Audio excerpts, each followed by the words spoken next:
Graça e paz, meus irmãos. Vocês estão bem? Quem está bem, diz glória a Deus, só para eu ficar sabendo. Oxe, mas tá bom mesmo. E quem não está, diz misericórdia. Tá bom mesmo. Agora eu acredito. Bênção, viu? Bênção. Nós vamos abrir segundo livro dos Reis, capítulo 2. Segundo livro dos Reis, capítulo 2.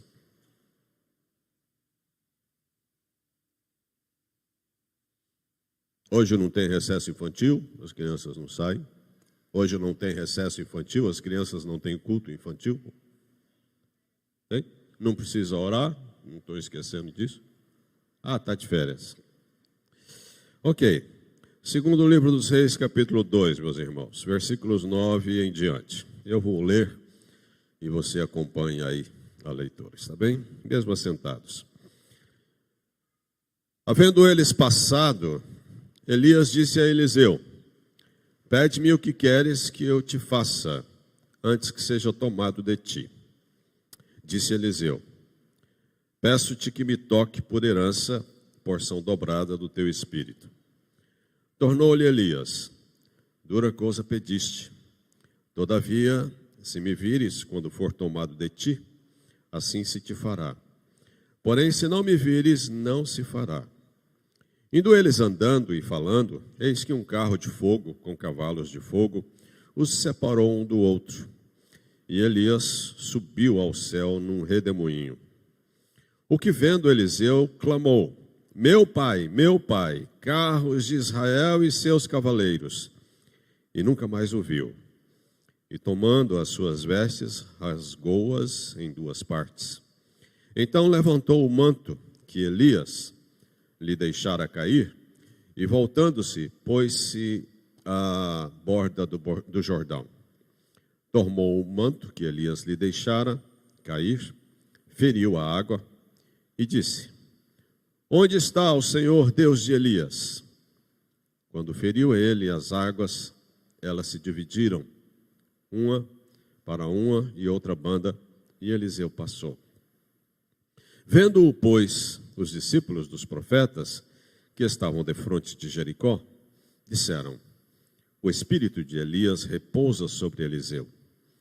Vieram-lhe ao encontro e se prostraram diante dele em terra. E lhe disseram: eis que entre os teus servos há 50 homens valentes. Ora, deixa-os ir em procura do teu Senhor. Pode ser que o Espírito do Senhor o tenha levado e lançado em algum dos montes ou em algum dos vales. Porém ele respondeu: não os envieis. Mas eles apertaram com ele, até que constrangido lhes disse: enviai. E enviaram 50 homens, que o procuraram 3 dias, porém não o acharam. Então voltaram para ele, pois permaneceram em Jericó, e ele lhes disse: não vos disse que não fosseis? Os homens da cidade disseram a Eliseu: eis que é bem situada essa cidade, como vê o meu senhor. Porém as águas são más, e a terra é estéril. Ele disse: trazei-me um prato novo e ponde nele sal. E lhe o trouxeram. Então saiu ele ao manancial das águas e deitou sal nele. E disse: assim diz o Senhor: tornei saudáveis estas águas. Já não procederá daí morte nem esterilidade. Ficaram, pois, saudáveis aquelas águas, até o dia de hoje, segundo a palavra que Eliseu tinha dito. Então subiu dali a Betel, e indo ele pelo caminho, uns rapazinhos saíram da cidade e zombavam dele.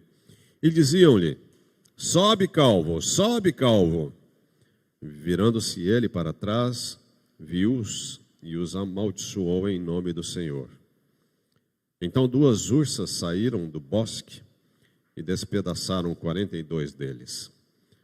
Dali foi ele para o Monte Carmelo, de onde voltou para Samaria. Amém. Amém. Vivendo pela graça.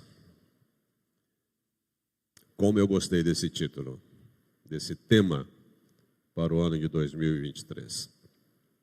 Vivendo pela graça. Mas você sabe o que é graça? Você sabe o que é graça? Durante os anos, eu ouvi algumas declarações sobre essa palavra que me marcaram. Melhor explicação que eu já obtive sobre o que é graça. Alguém já disse que graça é quando alguém invade a sua casa, maltrata alguém da sua família ou mata o seu filho. E você perdoa o assassino e o adota como filho e o toma para si. Aí você pensa, impossível alguém fazer isso. Mas foi isso que Deus fez por você.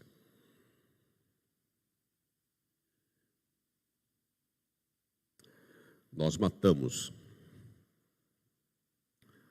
o Filho de Deus. Mas por amor, Deus nos perdoa e nos acolhe como filhos. Isso é graça. Você não merece, eu não mereço. Por isso é graça. Amor imerecido. Graça é uma palavra tão pequena,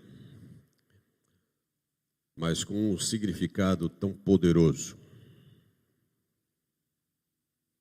Um juiz, quando perdoa um réu,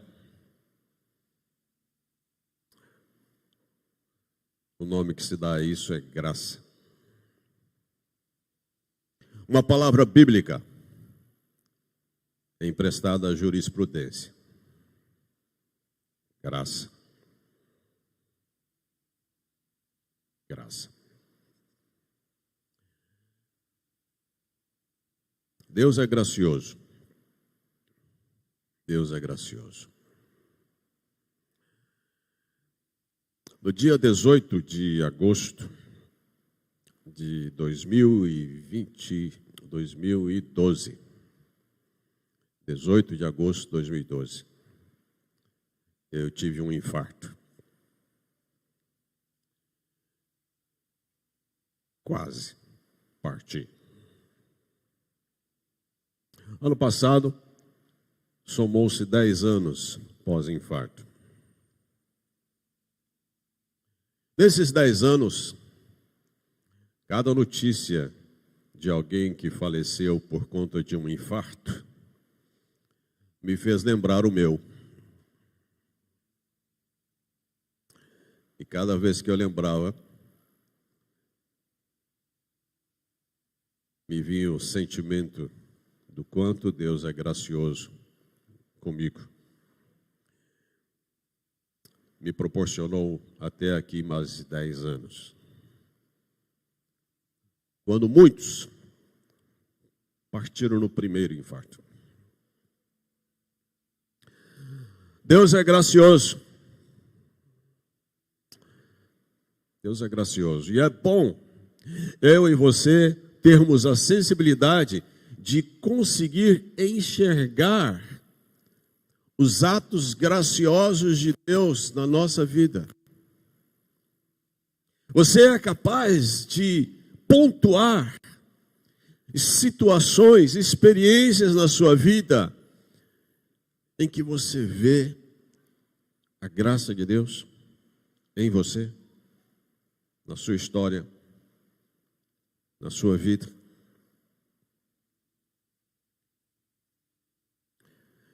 Deus tem sido gracioso com você.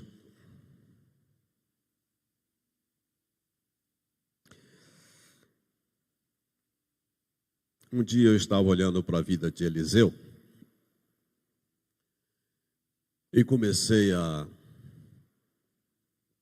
pontuar alguns sinais da graça de Deus na vida desse homem. Porque na vida de todos nós há sinais da graça de Deus.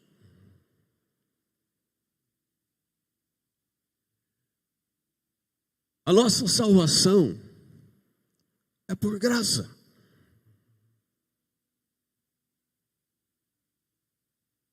Você sabia que nem a fé,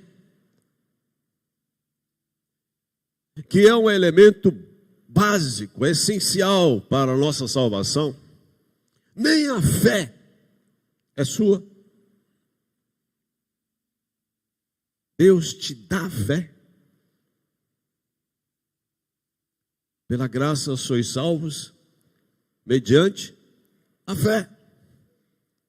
E isso não é de vós, nem a fé é sua. É dom de Deus.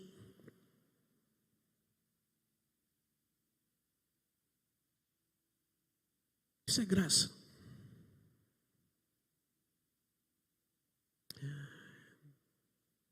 A graça de Deus está presente na vida desse profeta também.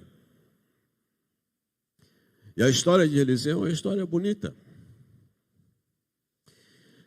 mas que não começa com Eliseu, começa com Elias. Há 3 episódios na vida de Eliseu que nos ajudam a compreender melhor o ministério cristão.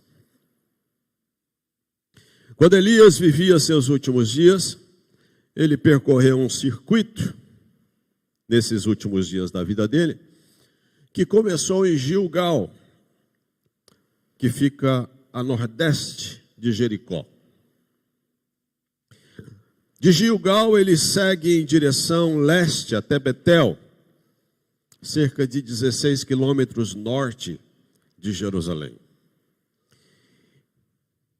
De Betel, ele dirige-se rumo oeste, a Jericó. E ficou um pouco mais adiante. E dali ele chega ao Rio Jordão. Então ele faz um circuito, Gilgal, Betel, Jericó, oeste de Jericó e o Rio Jordão. Quando passaram por Jericó, eles encontraram com 50 profetas que habitavam naquela cidade. Elias estava com Eliseu. Elias, muito provavelmente, era o líder desse grupo que estava ali em Jericó. Esse grupo corre ao Rio Jordão para testemunhar o que estava por acontecer. A expectativa já era de que Elias seria levado. E aqueles profetas estavam querendo ver ou presenciar, ou ao menos estar mais próximo de Elias naqueles dias. Elias chega no Jordão, bate com seu manto, no capítulo 2, verso 8, e o rio se dividiu. A seguir, Eliseu faz um pedido a Elias. Porção dobrada do espírito de Elias. O que Eliseu estava pedindo era o que todo filho primogênito tinha por direito. Porção dobrada da herança da família. Eliseu se considerava filho espiritual de Elias. Elias não tinha família. Portanto, era de se esperar a pergunta que ele próprio faz a Eliseu. O que você gostaria de receber antes da minha partida? O profeta não tinha bens materiais. Elias não tinha propriedades. Não tinha nada. Assim sendo, era natural que Eliseu pedisse a única coisa que Elias possuía: autoridade e o poder do Deus vivo que agia no profeta. Logo a seguir a essa conversa entre os dois, surge uma carruagem de fogo e o Senhor leva Elias em meio a um redemoinho. Eliseu reconheceu imediatamente o que estava acontecendo e gritou: Pai! Elias era pai espiritual de Eliseu.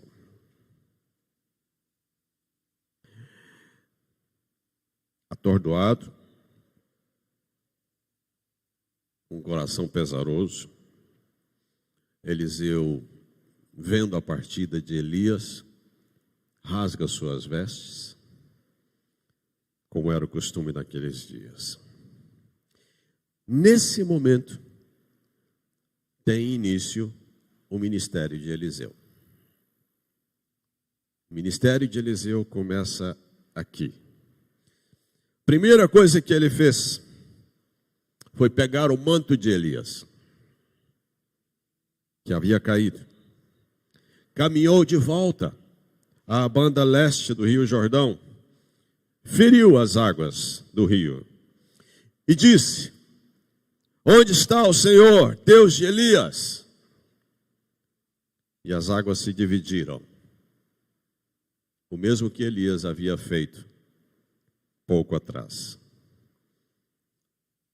Um sinal claro que lhe fora concedida a porção dobrada do espírito de Elias. Esse é o primeiro princípio que nós notamos no ministério de Eliseu. Esse é o primeiro sinal da graça de Deus na vida de Eliseu. O princípio da comissão. Chamado de Deus. Deus comissionou Eliseu.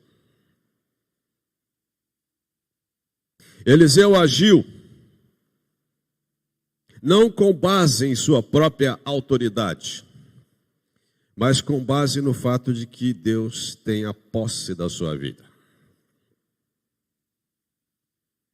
E isso é importante na vida do cristão também. O reconhecimento de que Deus tem a posse da sua vida. E o que você faz agora, você faz não em seu nome, mas o nome de Deus. Do Deus a quem você agora está a serviço.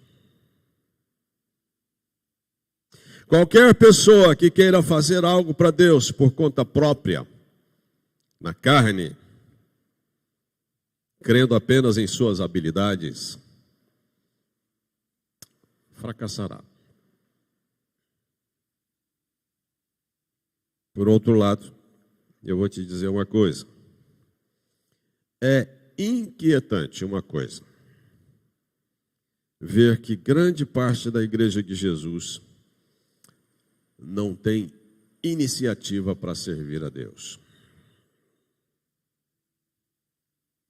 Grande parte da igreja de Jesus não tem iniciativa para servir a Deus.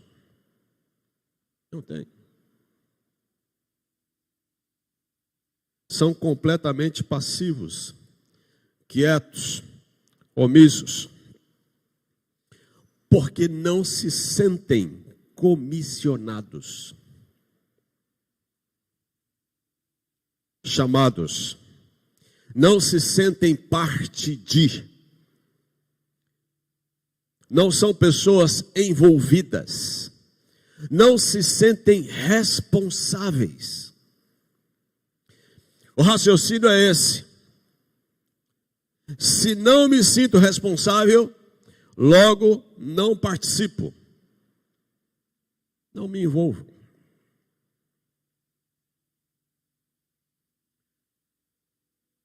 Se você não se sente chamado por Deus, comissionado por Deus, você não se envolve.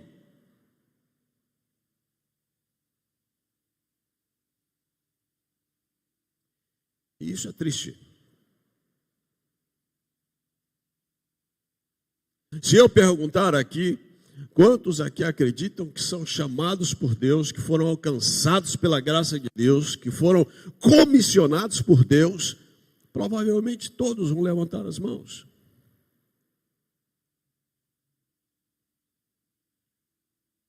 Mas quantos são envolvidos? Quantos se sentem responsáveis?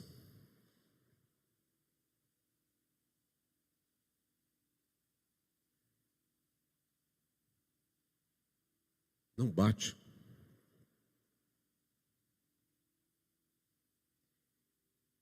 Nós somos igreja. A Bíblia diz que nós somos família na fé. Nos tratamos como irmãos. Somos chamados de povo de Deus.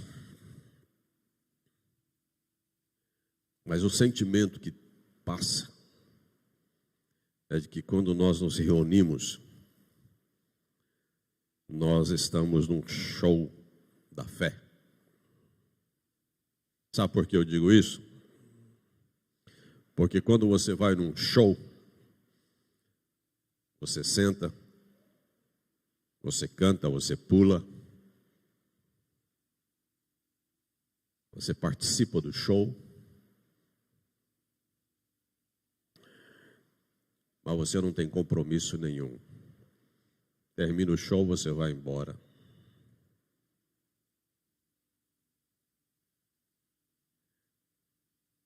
Isso aqui não é show da fé. Isso aqui não é show da fé. Deus espera que eu e você nos sintamos responsáveis. Isso aqui tem a ver com Deus e conosco. Tem a ver com missão. Tem a ver com propósito para a nossa vida. Toda pessoa que crê em Jesus como seu Senhor e Salvador recebeu pelo menos um dom. Ninguém pode dizer: eu não sirvo para nada, eu não tenho um espaço onde eu possa servir a Deus. Se você é de Deus, se você é de Jesus, se você creu no Evangelho, a Bíblia diz que você recebeu o Espírito Santo da promessa. O Espírito Santo, quando você confessou Jesus como seu Salvador e Senhor, quando você disse: Senhor, eu me arrependo, eu sou pecador, tem misericórdia da minha vida, eu confesso Jesus como meu Senhor, como meu Salvador, eu entrego a minha vida a Ti, Senhor, faz um milagre na minha vida. Quando você fez uma oração desse tipo, o Espírito Santo entrou no seu corpo. Efésios 1:13, Paulo diz que o Espírito Santo da promessa entrou em você, está no seu corpo. É por isso que a Bíblia diz que o seu corpo, o meu corpo, é templo do Espírito Santo, é a habitação de Deus. E o Espírito Santo trouxe para dentro de você pelo menos um dom, para que você possa servi-lo. Cabe a você descobrir esse dom. Alguns às vezes dizem: pastor, eu não sei que dom eu tenho. Cabe a você descobrir esse dom. Mas como eu vou descobrir? Comece perguntando o que é que você gosta. Do que é que você gosta de fazer? Eu gosto de ajudar as pessoas. Eu gosto de ensinar. Eu gosto de cantar.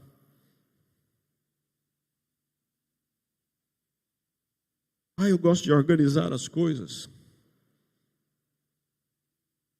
Eu gosto de planta. Ah, eu gosto de criança. Ah, eu gosto de adolescente. Ah, eu gosto de estar com pessoas mais idosas.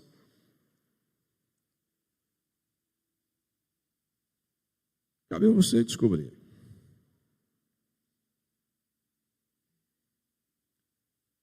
Deus quer usar você. Se você tem Jesus, você foi comissionado. Chamado para servi-lo. E se você tem consciência do seu chamado, você se envolve. Não dá para ficar esquentando o banco. Você se envolve. Porque quem tem consciência de chamado de Deus se sente responsável.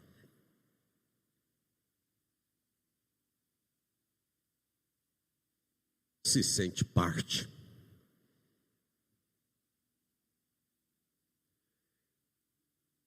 Segundo princípio, ou segundo sinal da graça de Deus na vida de Eliseu, é o princípio da comunicação. Após Eliseu confirmar seu ministério ao grupo de discípulos, porque Eliseu, ao partir o Rio Jordão, ele confirma o seu ministério e a sua autoridade espiritual para os discípulos que estavam ali do outro lado. Eliseu então vai a Jericó. E um grupo de pessoas vão até ele. E dizem a ele que as águas de Jericó eram amargas. Quando Jericó foi destruída na época de Josué, você lembra aquela história, né? De que o povo de Israel ficou lá andando ao redor da cidade de Jericó. E na 7ª volta, a cidade de Jericó, os muros, as muralhas de Jericó, então, desabam.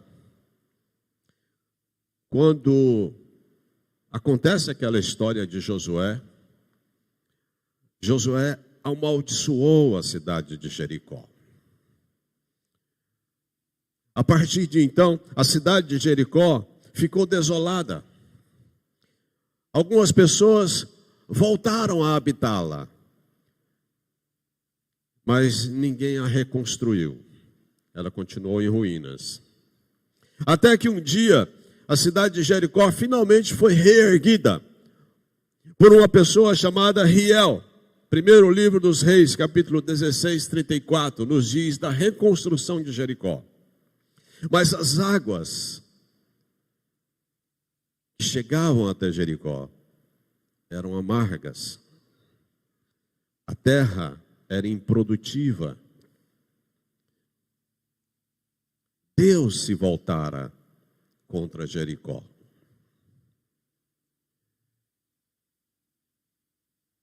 Aqueles que viviam ali em Jericó, naquela condição precária, foram até o profeta Eliseu. E dizem a ele, as águas são amargas. Eliseu então deu início ao seu trabalho em Jericó, fazendo uma encenação com uma lição. Ele manda que lhe tragam um prato de sal, despeja o seu conteúdo nas águas e faz isso lá na fonte. Só que ele diz algo quando ele faz isso. Versículo 21 diz: assim diz o Senhor, torne saudáveis estas águas, já não procederá daí morte nem esterilidade. Sabe qual é a diferença do que Eliseu está fazendo aqui? Essas primeiras palavras. Assim diz o Senhor. Havia uma mensagem no ministério de Eliseu. Eliseu representava a vontade de Deus. e não apenas a boa vontade de um homem. Não era a boa vontade de Eliseu em querer ajudar, mas a boa vontade de Deus através do homem Eliseu. A pergunta é: qual é a mensagem que levamos através do que fazemos? Qual é a mensagem que levamos através do que fazemos? Através do que Eliseu estava fazendo, ele estava proclamando uma mensagem de salvação. Eliseu não estava apenas preocupado com o bem-estar daquelas pessoas. Eliseu queria que elas deixassem de seguir os deuses estranhos e crescem no seu Deus. O objetivo de Eliseu era mostrar o poder do seu Deus, a grandeza do seu Deus, a graça do seu Deus, que um dia amaldiçoou aquela cidade, que um dia amargou aquelas águas.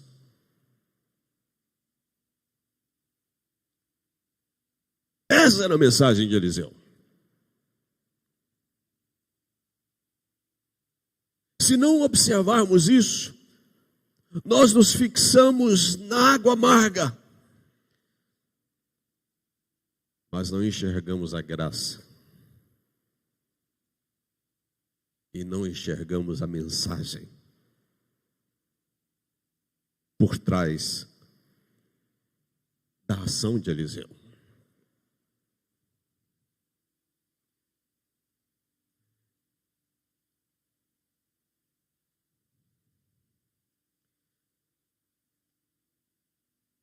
Às vezes nós nos tornamos materialistas, como o mundo é materialista.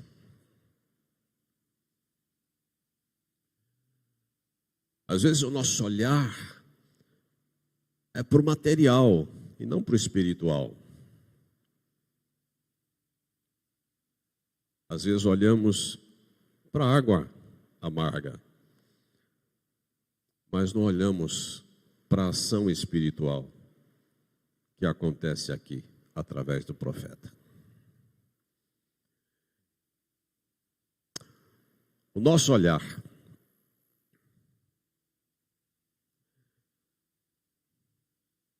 às vezes é muito influenciado pelo material, não é verdade, irmãos?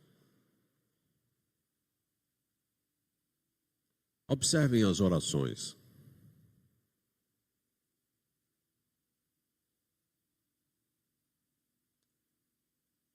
Observem as orações. As nossas orações, elas tendem muito mais a pedir material do que ações espirituais. Não é verdade?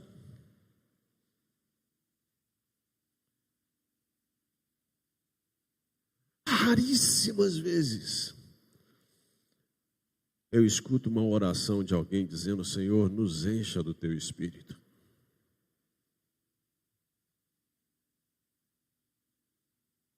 Senhor, me dê visão espiritual, me dê um coração mais consagrado. Senhor, trabalha na minha mente, trabalha nas minhas emoções. Senhor, abençoa a igreja.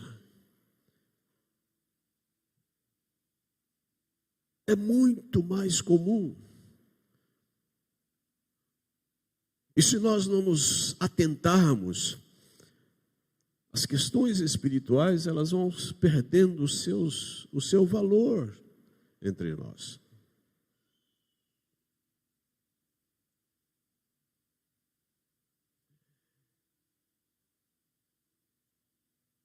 Graça de Deus está agindo aqui através da mensagem que o profeta está levando ao povo, no que ele está fazendo.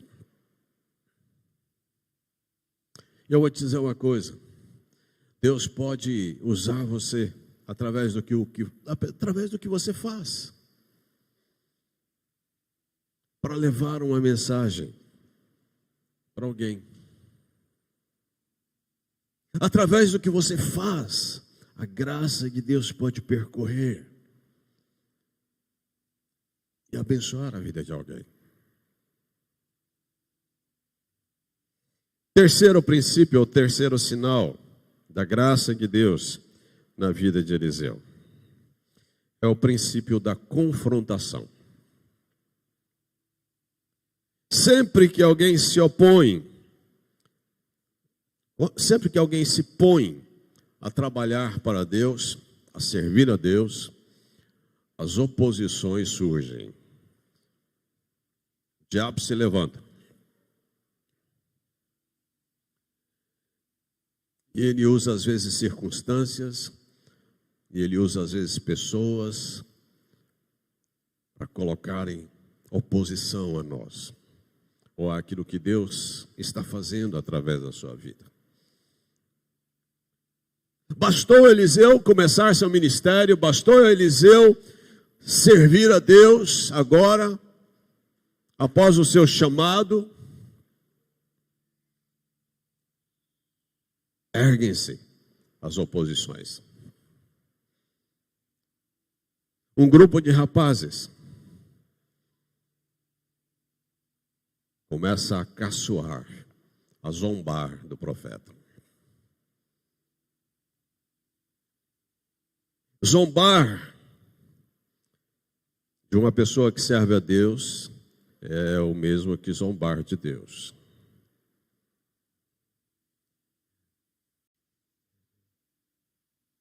Os rapazes cantam e zombam de Eliseu, dizendo: sobe calvo, sobe calvo.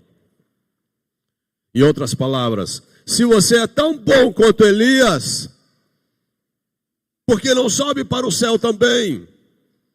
Sobe calvo.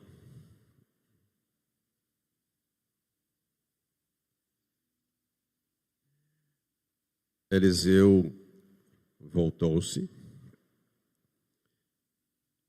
e confrontou-os. O texto bíblico diz que Eliseu amaldiçoou-os. E após amaldiçoá-los, duas ursas atacaram aquele grupo de jovens e os estraçalharam.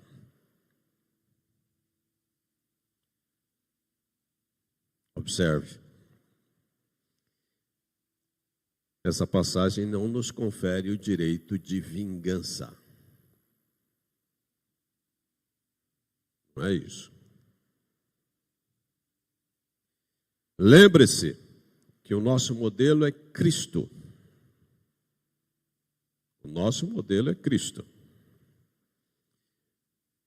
1 de Pedro 2:23 está escrito assim, que Cristo, quando ultrajado, não revidava com ultragem. Quando maltratado, não fazia ameaças, mas entregava-se àquele que julga retamente. Esse é o exemplo de Jesus. Paulo escreveu que nos foi concedida a graça de padecermos por Cristo e não somente crermos nele. Se você se dispõe a servir a Deus, você vai ter confrontações.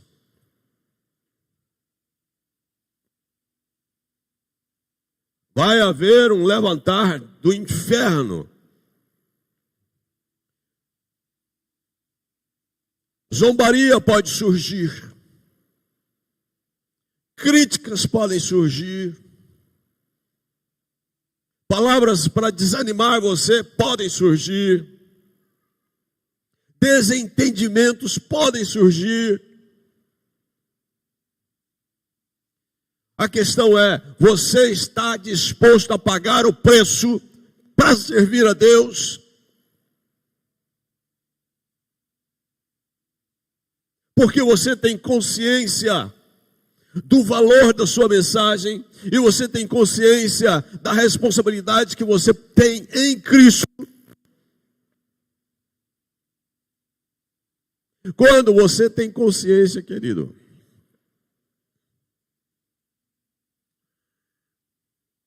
você paga o preço. Mas não desiste. Você não desiste da fé. Você não desiste de Jesus na tua vida.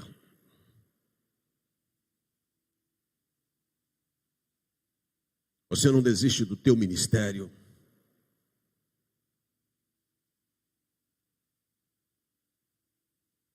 Você não desiste.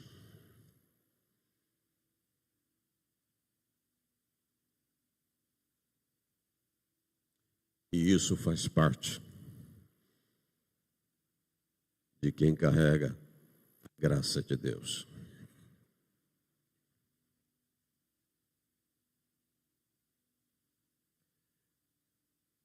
O texto nos diz que Eliseu saiu de Betel, viajou até o Monte Carmelo, lugar onde Elias confrontou os profetas de Baal e Astarote. Ele desce do Monte Carmelo e vai para Samaria, capital do reino, e ali passa a ministrar. Todos nós temos uma Samaria. Todos nós temos um lugar aonde Deus nos colocou para servi-lo. Qual é o seu lugar? Aonde Deus te colocou para servi-lo? Qual é a tua Samaria?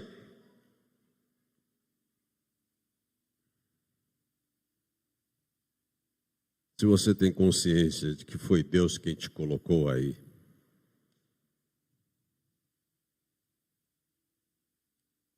você vai servi-lo. Na dependência dele. Você vai clamar a Deus: Senhor, eu não sei como servi-lo. Às vezes você vai chorar na presença dele e vai dizer: Senhor, está sendo difícil servir o Senhor aqui. Mas você vai pagar o preço.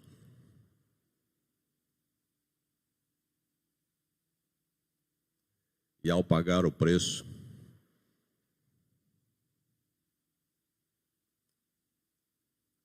Deus vai usá-lo. Você crê nisso? Deus vai usá-lo.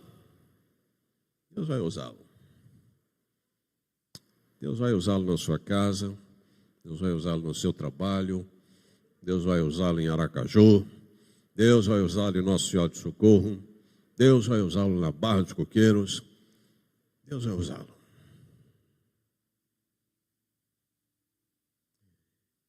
Quais são os sinais da graça de Deus?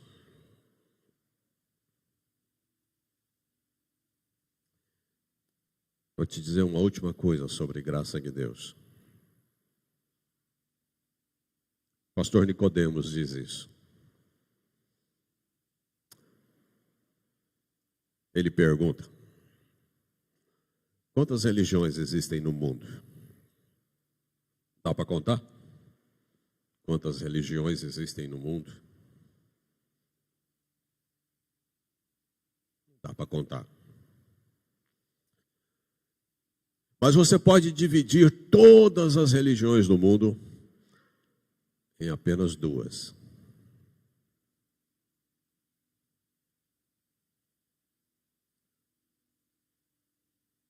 Um grupo, aquelas que pregam a salvação pelas obras, pelos méritos.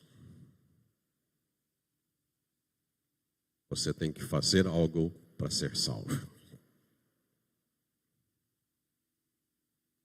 Todas as religiões do mundo pregam a salvação pelas obras. Todas. Budismo, shintoísmo, islamismo, todas.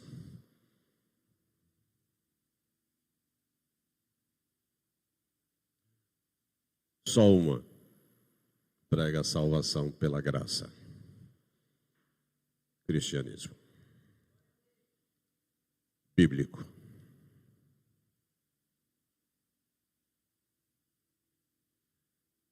E eu e você cremos na graça.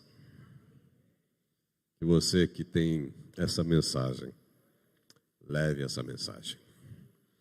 Que você enxergue os sinais da graça de Deus na sua vida.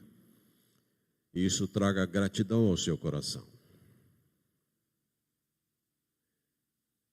Que você tenha consciência do chamado de Deus na tua vida para servi-lo. Aonde quer que Ele te colocou. Perto de quem quer que Ele tenha te colocado.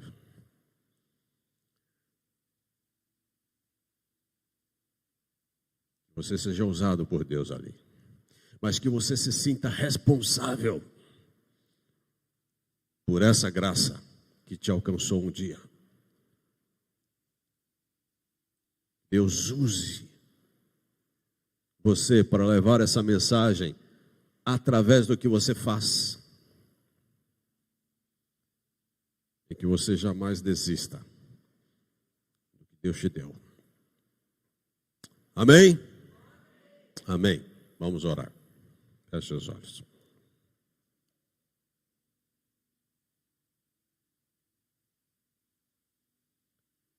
Senhor, te bendizemos por tão grande salvação que o Senhor nos proporcionou.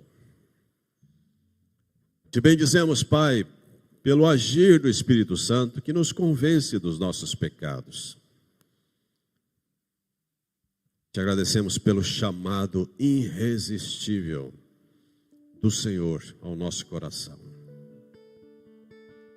Te agradecemos pela obra que o Senhor tem feito nas nossas vidas, pelo conhecimento que aos poucos temos tido da Tua palavra e da Tua graça. Senhor, dá ao nosso coração esse despertamento espiritual. Abra os olhos daqueles que ainda não possuem essa visão. Quebranta os nossos corações.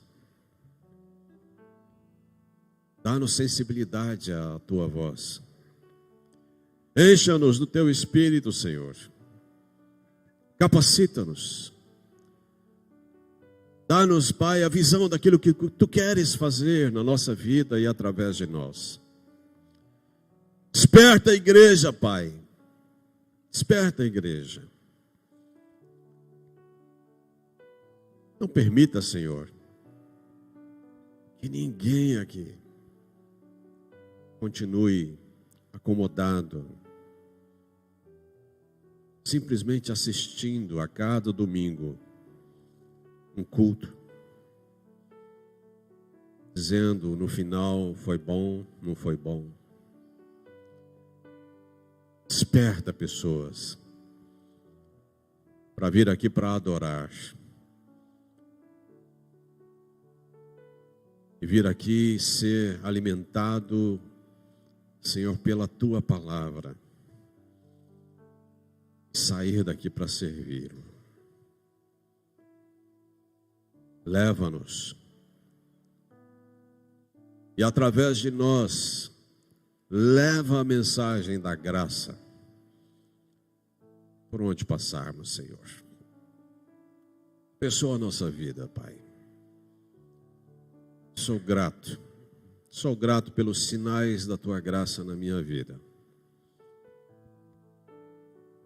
Sou grato. E louvo a Deus por aquilo que o Senhor tem feito na minha vida. Em nome de Jesus. Amém. Amém. Deus abençoe, queridos.